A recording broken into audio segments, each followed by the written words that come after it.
right, everyone, we're going to talk about shelving today. It's the first step in becoming a prepper when it's talking about dealing with your storage.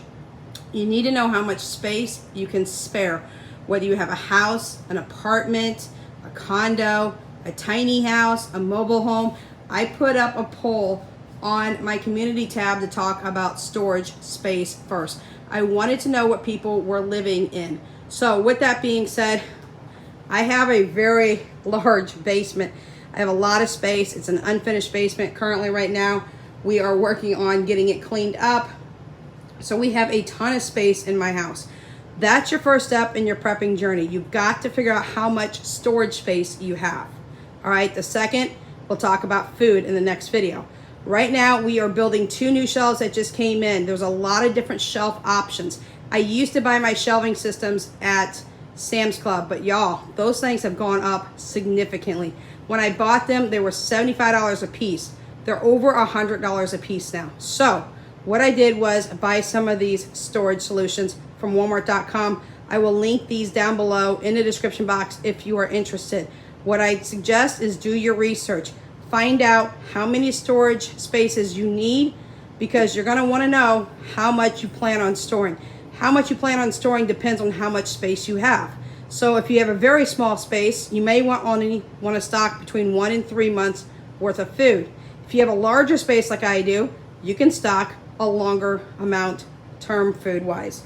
I had over 2 years worth in my stockpile. Y'all have next to nothing. That video is coming up to show you exactly what I still have on hand and how I rotate from my prep pantry downstairs to my kitchen, which is my working pantry upstairs. That video is coming ahead when I talk to you about food. So anyways, there's a lot of different storage solutions you can use. One of them is the shelving systems. That's what I have here. I've got 2. Phillips put up one.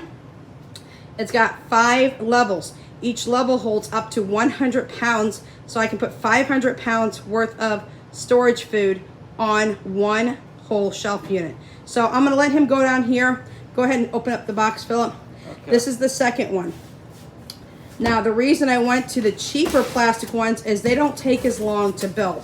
Yes, the heavier duty ones for much more heavier weight, because my other shelves system, my Sam's Club ones, I believe they hold up to 4,000 pounds. But y'all, I never put 4,000 pounds worth of food on a shelving system. But those are usually for tools and things of that nature. So you can do under the bed rolling carts. Upstairs in my room, I do have my bed on bed risers, which means I elevate my bed. My bed is up to, and he's gonna go ahead and he's gonna show you how quickly these snap together. This is something I also like, especially if you end up moving and you've got a lot of shelves. You don't wanna break down those Sam's Club ones. Those things take a while to put up. These things are just snap in place modular sets. Absolutely love them. They're lightweight. They don't take up much space when you go ahead and break them down. Hopefully, Philip, I'm showing you doing it. I'm gonna turn it over here a little bit. Yeah, I see the camera. Huh? I see the camera. Okay. So anyways, he's gonna show you this. While he's doing that, I'm gonna let you know there's all kinds of different spaces. Like I said, I have my bed on bed risers. They go to my waist, okay? The bed is elevated up to my waist. They're little bitty modular sets that you can move upwards and stack on top of each other to put your bed frame on.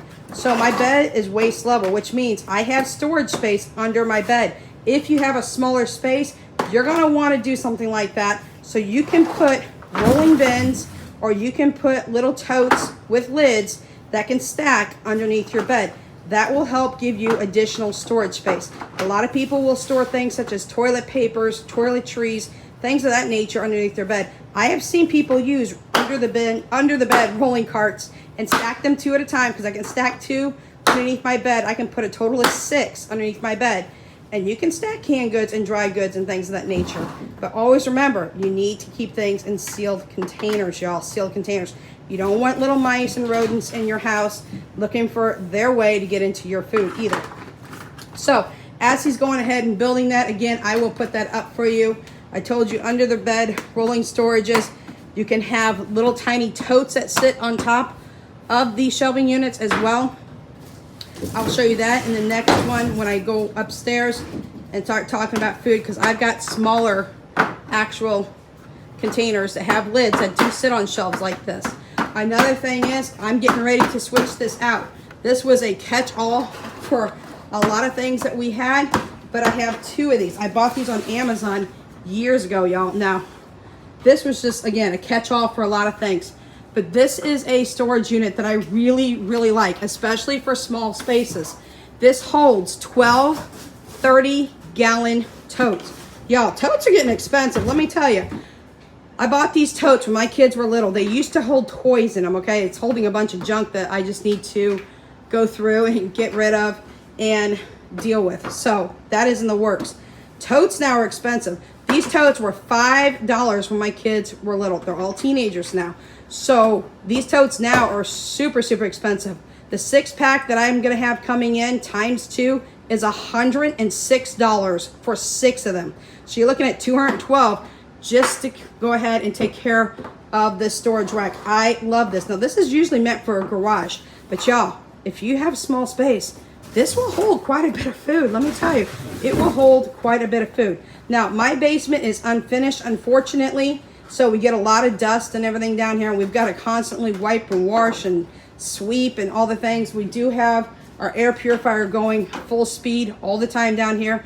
The air quality down here, it says it's in really, really good quality. So with that being said, I am going to pull these totes. I am getting see-through totes, y'all. That's something that's important to me, is see-through totes.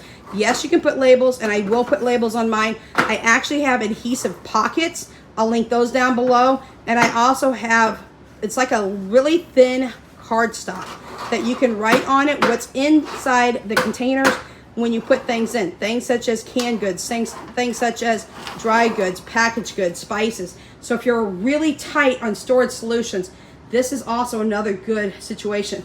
The modular set cost me, the white modular set, not including the totes. They don't come with the totes.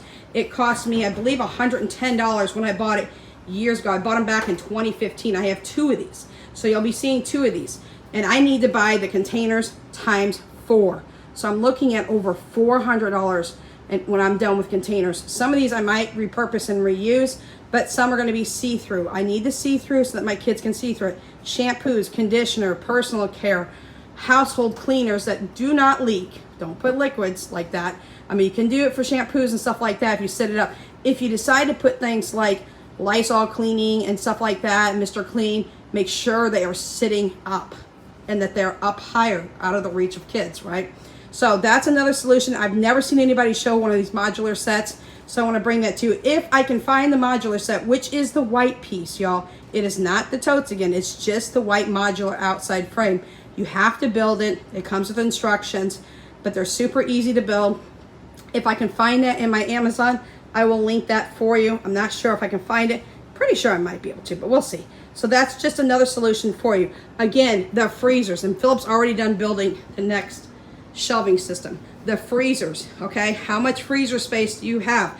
How much shelvings can you put up? How many under the bed rolling bins you might need if you have a smaller space versus a larger space. Now these were just pop and snap into place. He was showing you that. That's another reason why I like these systems, because they're so super lightweight. If I need to move it, it's not like my Sam's Club where you literally have to take everything off to move it. Otherwise, it's going to fall apart as you're trying to move it. And that's not really safe, especially when you got a lot of food sitting on it. So what am I going to do with these 2 myself? Well, one's going to be for vegetables. Literally 5 shelves, and it's all vegetables. The second one is going to be for pasta sauces and for any kind of tomato products that I have. So that's the first 2 things I'm going to work on. Yes, I got the freezers I need to work on. I need to fill all the freezers up. We need to wipe them in, wash them down on the outside, inside, and start filling them up. I will be showing you in my food list what exactly I'm going to stock.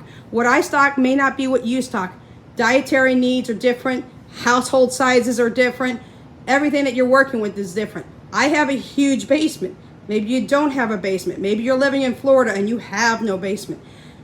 Be careful using your garage as a storage space because of fluctuation of the temperature. My basement is underground. It's a pretty consistent temperature except for in the winter time. We don't have the heat that comes downstairs. So it stays pretty relatively the same temperature, and that's a good gold mine for me. If you have a basement that stays a consistent temperature, you want to look into that. I do not recommend putting things into garages, especially if you're not in a consistent temperature that doesn't fluctuate a whole lot. If you're in Florida and it's hot all the time, I wouldn't recommend doing that. Now, when I do move, I've got a couple of things I'm gonna have to have. I'm gonna need a basement. I'm not moving to a house that doesn't have a basement. The reason for that is I want to have my prep pantry in the basement. If you're in the kitchen and you've got no space to go, except for maybe underneath your bed, or putting some of these type of totes into your closet and stacking them because these are stack friendly, then you're gonna have to start with a cabinet maybe. I'm gonna go ahead and show you upstairs in my next video about stacking things in a cabinet. Some people start with a cabinet, y'all, and before you know it, they got shelving systems full of things.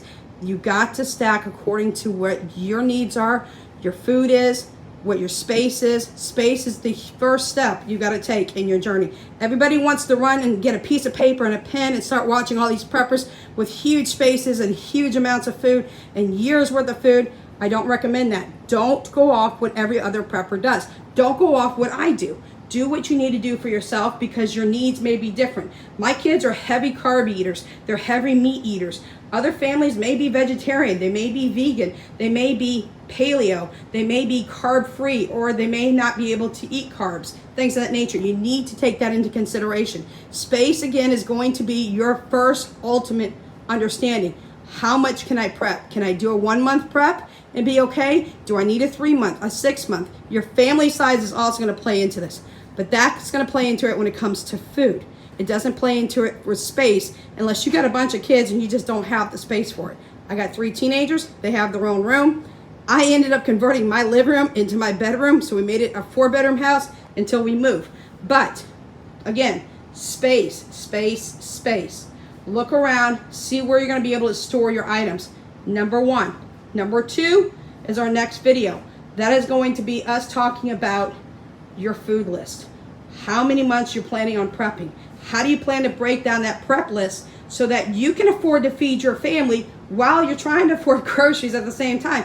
Y'all know we're walking out with 2-3 bags worth of food, and that's costing us over $100. Inflation is insane. Inflation is over 14%. I don't care what the Mint says. I don't care what the government says. Y'all, walk in your stores. Look at your prices. Remember the prices from just a few years ago. Remember how much you used to be able to get versus what you're getting now. Look at the meat prices, okay? You may want to buy a certain amount of meat because you also need this prep. You're going to have to buy a little bit more, and that's going to put a strain on your budget. So I'm going to teach you how to break that down, how to do it on a budget, how to continue to feed your family, but yet put away preps when you need them. And then I'm going to show you how to rotate your stock so that you don't do what we did. And I was fine with eating down our preps. Other people may not be fine with that. They may be very upset about me eating down my preps. Y'all, I did this for a reason, because I wanted to restock, and I needed to restock in a different way. Again, that video is coming up next for my food situation, but here's some solutions for you. Again, the modular set, shelf units, under the bed units. You can get little tiny boxes and bins that you have lids on to put certain seasonings in, spices in, things of that nature. You'll see again that in the next video. I don't want to keep repeating myself, but look at your space first. See how much storage space you can get first, and then check me out on the next video where you'll see how I set up my food list. You're not going to set your food up the list the same because your needs may be different. You may have a different amount of people in your family. Their needs may be different. Jessica, one of my teenagers, has issues with some textures, so there's things that the rest of the family eats that she don't, that are specifically going to be her area for her things that she wants to eat, things of that nature. All right, y'all, if you have any questions, comments, concerns, suggestions, please always remember you can leave them down below in the comment section. Also remember, if you got spaces for extra freezers, refrigerators, shelving units, whatever you got to do, get your storage space figured out. I'll catch you in the next video. Until then, Without Limits is out.